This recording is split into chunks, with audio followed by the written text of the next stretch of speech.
Welcome back to the Stephen A. Show. Adam, how's it going? It's going great, Stephen. How are you guys?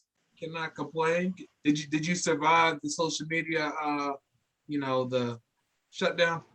Yeah, well, I mean, I don't know if you guys use Facebook anymore. I don't really use Facebook anymore. I feel like, and I know you guys are a little older, so maybe you still use Facebook, but Uh, the youth of us and the youth don't really use Facebook anymore. So I didn't you really, do Instagram. I do Instagram, so I did notice the slowdown. But you know what? It's Mondays are slow anyway, right? So I feel like Not I for the didn't Stephen notice. A. Show. All this posting we have to do Yeah. and all this. Oh wait, when I'm do we? like, We are I we are. got nothing Sundays and going on. Mondays are my social media heavy days. Yes. Oh wow. Well, I guess us in the youth And Thursdays.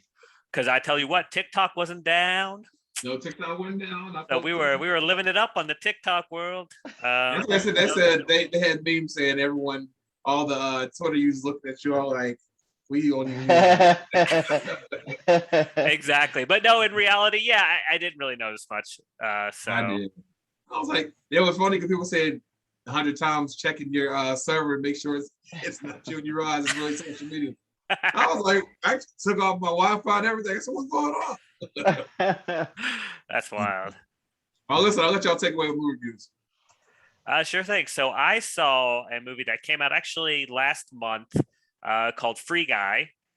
And this is the Ryan Reynolds film where he is a bank teller who realizes that he is a non-player character or NPC in a video game.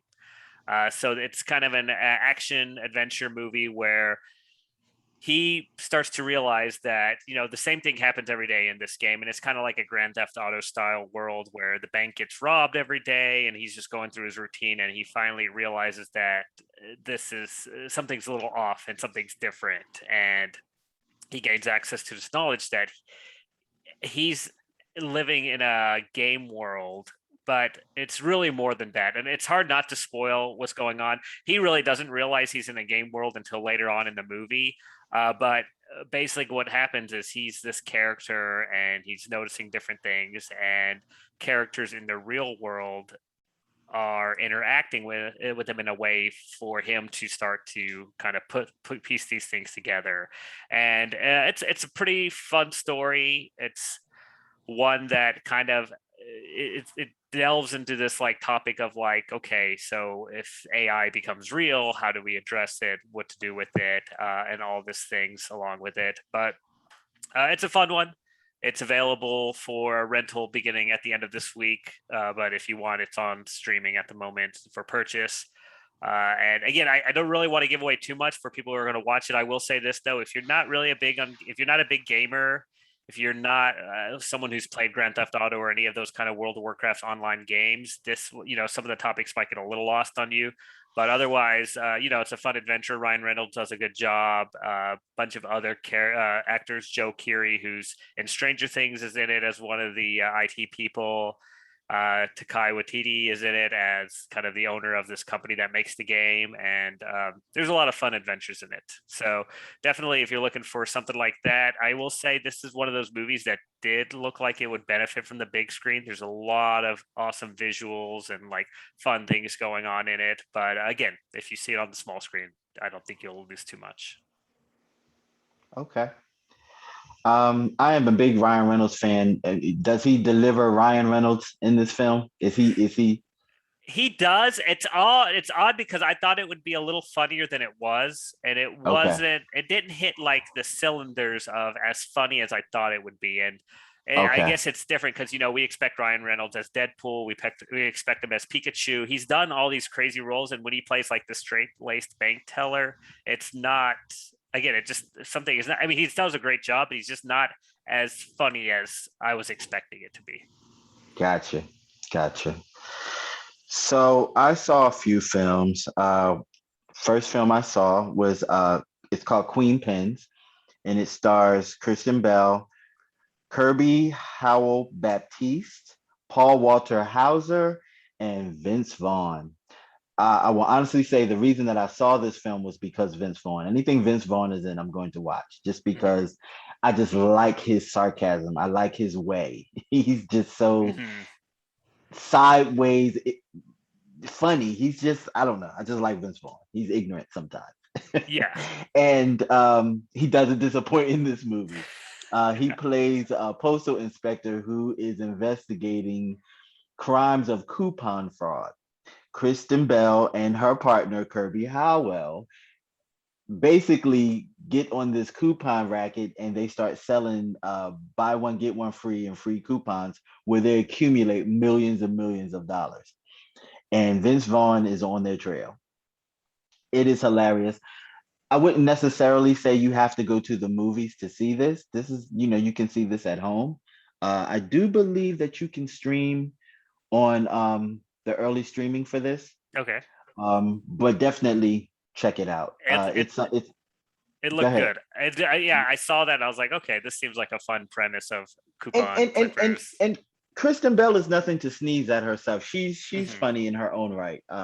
She's had pretty successful comedies, in her career, and so I kind of trust stuff that she's in. And she also executive produces project, so kudos to her for Nice. getting this out there. And definitely check it out. It's entertaining. Uh, the big, long-awaited, The Many Saints of Newark.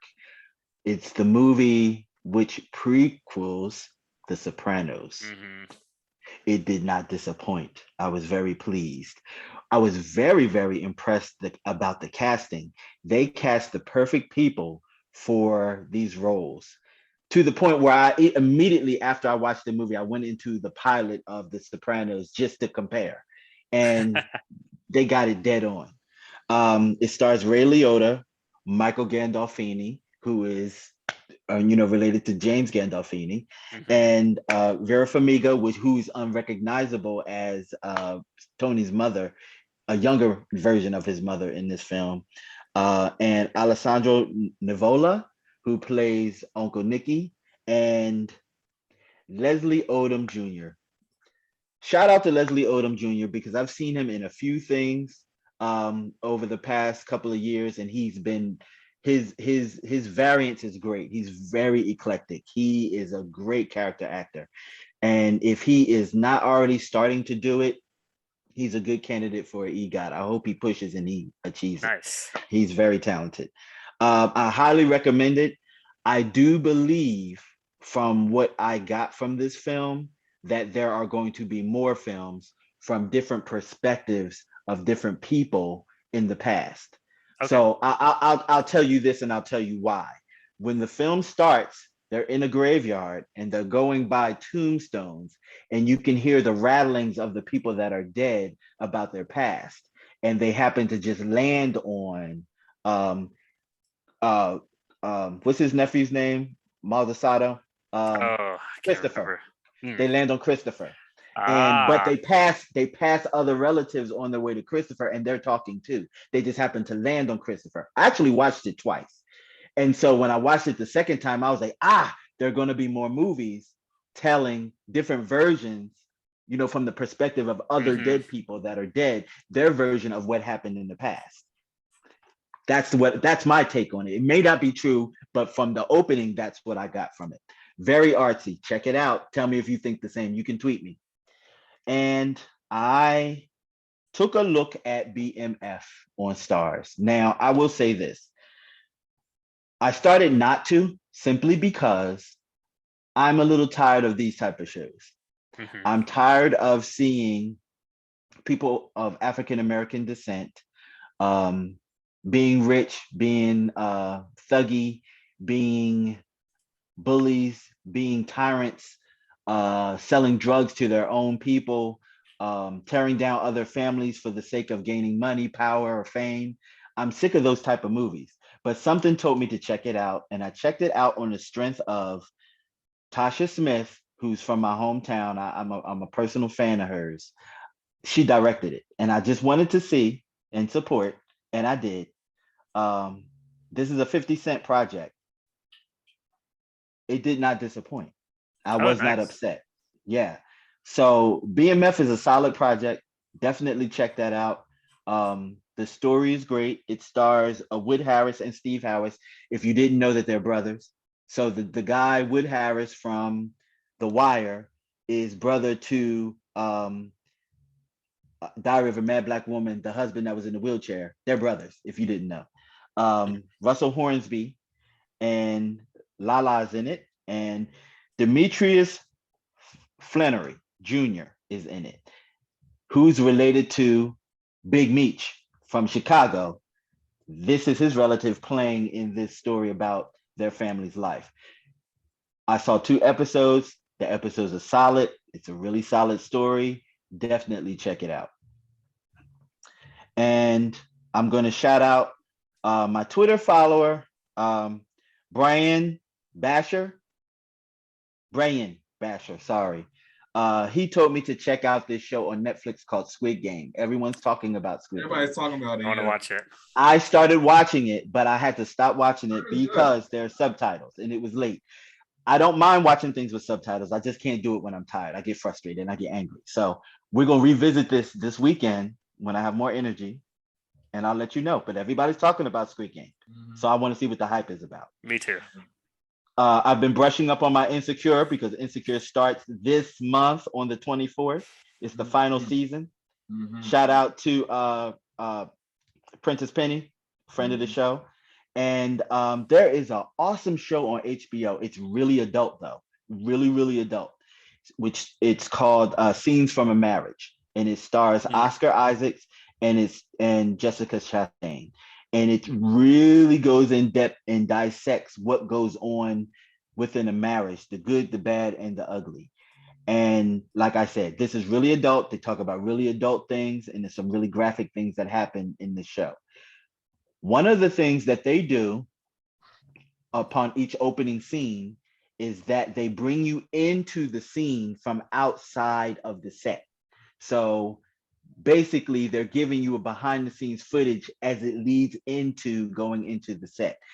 I actually have so much more respect for these actors when you see how they arrive into character.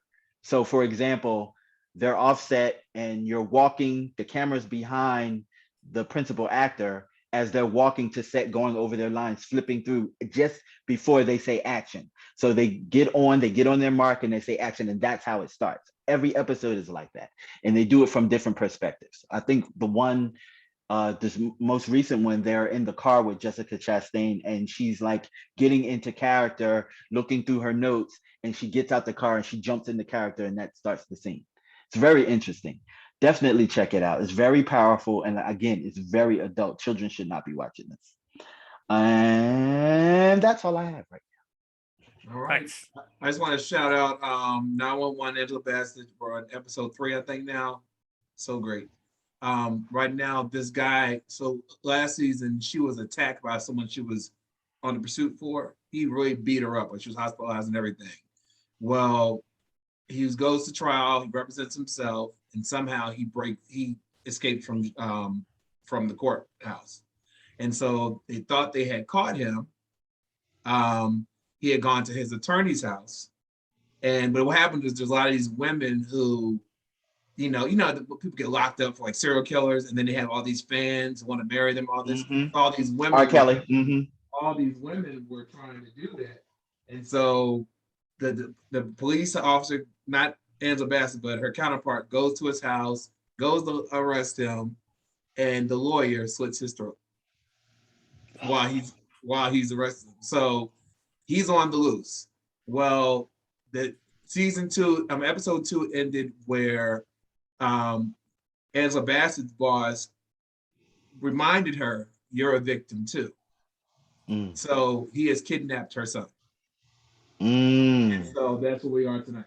Also, I want to shout out Big Brother. We have our very first Black winner. Xavier won. Rightfully so. He played the game great.